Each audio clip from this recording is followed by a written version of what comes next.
சன்மார்க்க நிலையளித்த நமது பாரத கண்டத்திலே, பாரத திருநாட்டிலே, வடலூர் பெருவெளியிலே வந்துதித்து இவ்வுலக மக்கள் அனைவரும் அகத்தே கருத்து புறத்தே வெளுத்திருந்த உலக அனைவரும் சகத்தை திருத்தி சன்மார்க்க சங்கத்தை நடத்திட வருவிக்க உற்றே இந்த உலகத்தில் என்று அலையோடு விடுத்து 200 ஆண்டுகளுக்கு முன்னால் இந்த மண்ணிலே தோன்றி நம்மையெல்லாம் என்று சன்மார்க்க நிறுத்தி இங்கு என்னை நிறுத்திய எனது அருட்தந்தை வள்ளலை வணங்குகின்றேன்.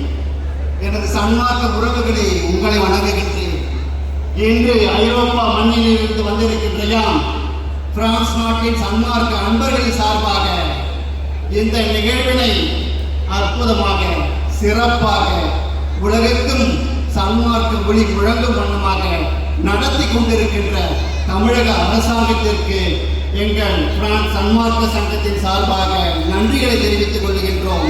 தமிழக அரசாங்கத்தில் இருந்து பணிபுரிந்து கொண்டிருக்கின்ற இந்து அறநிலையத்துறை அமைச்சகம் மற்றும் அதை சார்ந்த அனைத்து அதிகார பெருமக்கள், ஊழியர்கள், வள்ளல் பெருமான் எப்படி தன்னை தாழ்த்தி சன்மார்க்கத்தை உயர்த்தி பிடித்தாரோ அவ்வண்ணம் நம்மையெல்லாம் தாழ்த்தி எங்குமே முகம் காட்டாமல் கோலமாக நின்று இந்த மாநாடு சிறைக்க உழைத்துக் கொண்டிருக்கின்ற எமது அருமை உறவுகளை வணங்குகின்றேன். உங்கள் அனைவருக்கும் எங்களுடைய பிரான்ஸ் சன்மார்க்க சங்கத்தின் சார்பாக மீண்டும் நன்றிகளை வணக்கத்தை தெரிவித்துக் கொள்கின்றோம். 200 ஆண்டுகளில் இந்த மண்ணில் எந்த அரசும் செய்யாத ஒரு நிகழ்வை இன்றைய தமிழக அரசாங்கம் செய்திருக்கின்றது. தமிழக முதல்வருக்கு எங்கள் உலக சன்மார்க்க அன்பர்கள் சார்பாக மனமார்ந்த நன்றியை உரித்தாக்குகின்றோம். நன்றி நன்றி. இப்பொழுதுதான் தொடங்குகின்றன ஐயா. என்னுடைய பயணம் 12 மணி நேர விமான பயணம், 6 மணி நேரம் துபாயில் வெயிட்டிங்கில் இருந்து 18 மணி நேரம் நான் பயணம் செய்து வந்து எனக்கு எப்படி 5 நிமிடம் கொடுக்கலாம்? நீங்களே எனக்கு சொல்லுங்க. அதை 5 நிறுத்திக் கொள்ளுங்கள் ஐயா. இந்த உலகம் ஒளி பெற வேண்டும், இந்த உலகம் தோன்றியதின் முழுமை பெற வேண்டும், மனித இனம் தோன்றியதின் பலனை பெற வேண்டும் என்றால் சன்மார்க்கம் பெற வேண்டும். இவ்வுலகம் முழுக்க சன்மார்க்க ஒளி ஓங்க வேண்டும். யாம் ஐரோப்பா மண்ணில் இருந்து இங்கு வந்து 4 வகை ஒழுக்கங்களை எனக்கு பேச சொல்லியிருக்கின்றார்கள். 4 வகை ஒழுக்கங்கள். வள்ளல் பெருமானின் நெறியை மரணமில்லா பெருவாழ்வை அடைய வேண்டும் என்றால் மனிதன் மனிதனாக வாழ வேண்டும். மனிதன் மனிதனாக வாழ்வதற்கு முதலில் ஒழுக்க வேண்டும். ஒழுக்கம் உயிரினும் ஓம்பப்படும் என்று வள்ளுவன் வந்துதித்த அந்த மண்ணிலே வள்ளலா வந்து சொன்ன வார்த்தைதான் சன்மார்க்க பெருநெறி. அப்படிப்பட்ட உயர்ந்த சன்மார்க்க பெருநெறியில் இருக்கின்ற 4 ஒழுக்கங்கள் இந்திரிய, கரண, ஜீவ, ஆன்ம ஒழுக்கம். ஒவ்வொரு ஒழுக்கத்தையும் பேச வேண்டும் என்றால் நேரம் போதுமா? அறிஞர் பெருமக்களே, உங்களுக்கு தெரியும் எப்படி பிரித்து சொல்ல இயலும் என்று. பெருமான் உலகலாம் என்ற வார்த்தைக்கு எப்படிப்பட்ட ஒரு விளக்கத்தை அளித்திருக்கின்றார்.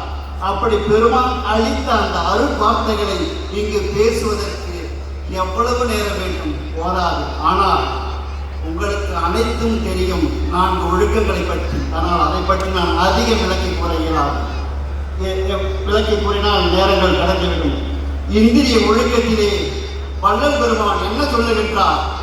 இந்திரியமாக இருக்கின்ற 5 புலன்கள், கண், காது, நாக்கு, மூக்கு, செவி, இதனால் நீ செய்கின்ற குறைகள் அனைத்தையும் தோன்றியதன் முழுமை பெற வேண்டும். மனித இனம் தோன்றியதன் பலனை பெற வேண்டும் என்றால் சன்மார்க்கம் பெற வேண்டும். இவ்வுலகம் முழுக்க சன்மார்க்க ஒளி ஓங்க வேண்டும். யாம் ஐரோப்பா மண்ணில் இருந்து இங்கு வந்து 4 வகை ஒழுக்கங்களை எனக்கு பேச சொல்லியிருக்கின்றார்கள். 4 வகை ஒழுக்கங்கள். வள்ளல் பெருமானின் நெறியை மரணமில்லா பெருவாழ்வை அடைய வேண்டும் என்றால் மனிதன் மனிதனாக வாழ வேண்டும். மனிதன் மனிதனாக வாழ்வதற்கு முதலில் ஒழுக்க வேண்டும். ஒழுக்கம் உயிரினும் ஓம்பப்படும் என்று வள்ளுவன் வந்துதித்த அந்த மண்ணிலே வள்ளலா வந்து சொன்ன வார்த்தை தான் சன்மார்க்க பெருநெறி. அப்படிப்பட்ட உயர்ந்த சன்மார்க்க பெருநெறியில் இருக்கின்ற 4 ஒழுக்கங்கள் இந்திரிய, கரண, ஜீவ, ஆன்ம ஒழுக்கம். ஒவ்வொரு ஒழுக்கத்தையும் பேச வேண்டும் என்றால் நேரம் போதுமா? அறிஞர் பெருமக்களே, உங்களுக்கு தெரியும் எப்படி அதை விரித்து சொல்ல இயலும் என்று. பெருமான் உலகலாம் என்ற வார்த்தைக்கு எப்படிப்பட்ட ஒரு விளக்கத்தை அளித்திருக்கின்றார். அப்படி பெருமான் அளித்த அந்த அருள் வார்த்தைகளை இங்கு பேசுவதற்கு எவ்வளவு நேரம் வேண்டும்? முதல் கண், காது, நாக்கு, மூக்கு, செவி, இதனால் நீ செய்கின்ற குறைகள் அனைத்தையும் நிவர்த்தி பண்ணி அதில் உன்னால் முடிந்த அனைத்து நன்மைகளையும் செய். நான் சுருக்கமாக உங்களிடம் பேசுகின்றேன். ஆனால் இந்த கரணங்கள், இந்த இந்திரியங்களை வைத்துக் கொண்டு நாம் துன்பத்தை மட்டும்தான் செய்ய முடியும். அம்மா மாதரசி அம்மா கொஞ்ச நேரத்துக்கு நீங்க ஞானசரியில சொன்னாங்க, துன்பத்தை நோக்கி நாம போறோம், துன்பத்தை செய்வதற்கெல்லாம் நாம் இன்பமாக நினைக்கிறோம் என்ற ஞானசரியில பதிவு பண்ணியிருக்கிறாங்க. ஆனா இன்னைக்கு நம்மளுடைய இந்திரியத்தை வைத்துக் கொண்டு துன்பத்தை நோக்கிதான் இந்திரியம் செல்லும். அது இயற்கை.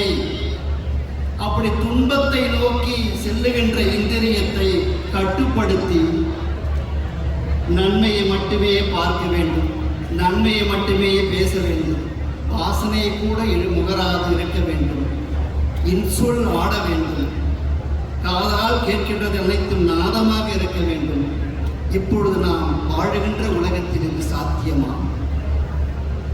சாத்தியமானால் இந்திரிய ஒழுக்கத்தை தாண்டி வரலாம். கரண ஒழுக்கம், கரணம் என்ற மனமுறை கரணேந்திரியத்தால் செய்யக்கூடிய அனைத்து பாதகத்தையும் நாம் அறிந்து அதிலிருந்து விடுபட வேண்டும்.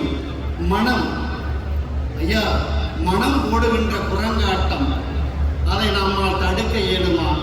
வள்ளல் பெருமானை திருவருட்பாவில் 12 பாடல் 20 பாடலுக்கு மேல் மனதை பற்றி எழுதியிருக்கின்றார். அவதார புடலான அவர் எழுதியிருக்கின்ற அந்த மனதை பற்றி பாடல் நாம் அறிவோம். அப்படி மனதை நாம் அறிந்து அதை தம்மயப்படுத்தி நன்மைகளை செய்ய வேண்டும் என்றால் நிச்சயமாக கரண ஒழுக்கத்தை முழுமையாக அறிந்து வாழ்விலே வாழ வேண்டும். அதுக்கு அடுத்ததாக ஜீவ ஒழுக்கம். இந்த உலகத்தில் இருக்கின்ற அருட்தந்தை ஒரே நூல், ஒரே கொடி, ஒரே மார்க்கம், சன்மார்க்கம். இதிலே நமக்குள்ளே எவ்வளவு வேறுபாடு, நமக்குள்ளே எவ்வளவு கருத்து வேறுபாடுகள். இப்படி இருக்கின்ற பட்சத்திலே நாம் வாழுகின்ற இப்பொழுது இந்த சூழலிலே உறவுகளிலே இங்கு ஒற்றுமை இல்லை, நட்புகளிலே ஒற்றுமை இல்லை, வீதிகளிலே ஒற்றுமை இல்லை. நாம் எப்படி இந்த உலகத்தில் இருக்கின்ற அனைத்து மனித ஏகத்தை பெற்ற அனைவரையும் சகோதரர்களாக பாவித்து வாழ வேண்டும். அப்பொழுதுதான் நாம் ஜீவ ஒழுக்கத்தை அடைய முடியும்.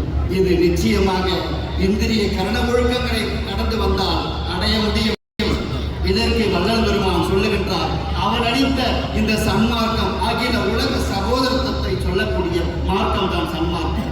இப்படி நீங்கள் ஜீவ ஒழுக்கத்தை காண்டி வந்தால் ஆன்ம ஒழுக்கம், இந்த உலகத்தில் இருக்கின்ற எல்லா உயிர்களும் ஈ முதல் எறும்பு வகையான யானை வரையான எல்லா உயிர்களிடத்தும் இருக்கின்ற ஆத்மா, மனிதனுக்குள்ள ஆத்மா எல்லாம் ஒன்று.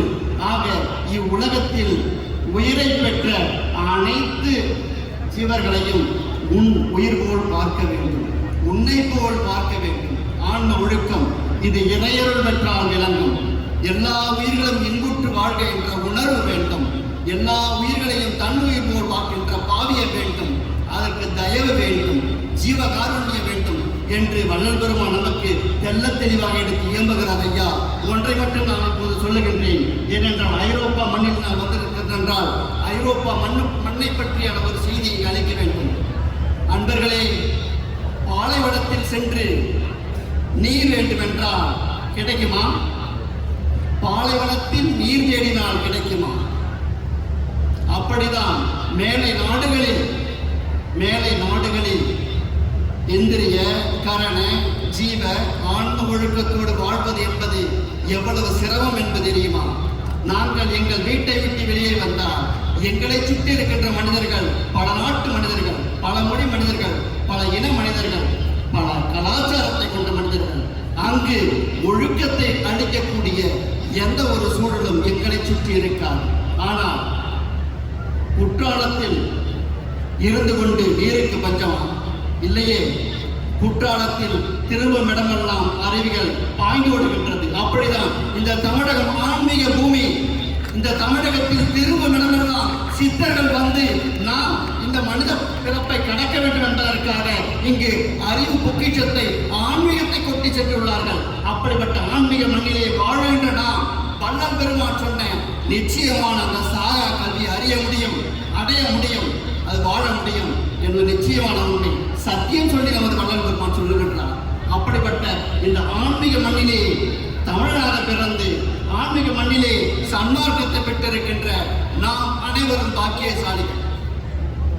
நாம் அனைவரும் சன்மார்க்கத்தை பெற்ற பாக்கியசாலிகள். ஆக செய்தி வந்துட்டு முடிக்க சொல்லிட்டாங்க. ஆக இந்த ஒழுக்கங்களை, இந்திரிய கரண ஜீவ ஆன்ம ஒழுக்கங்களை கடைபிடிப்பதற்கு சரியான தருணம் இது, சரியான மண் இது, சரியான இயற்கை சூழல் கொடுக்க இடம் இது. பயன்படுத்தி கொள்ளுவோம்.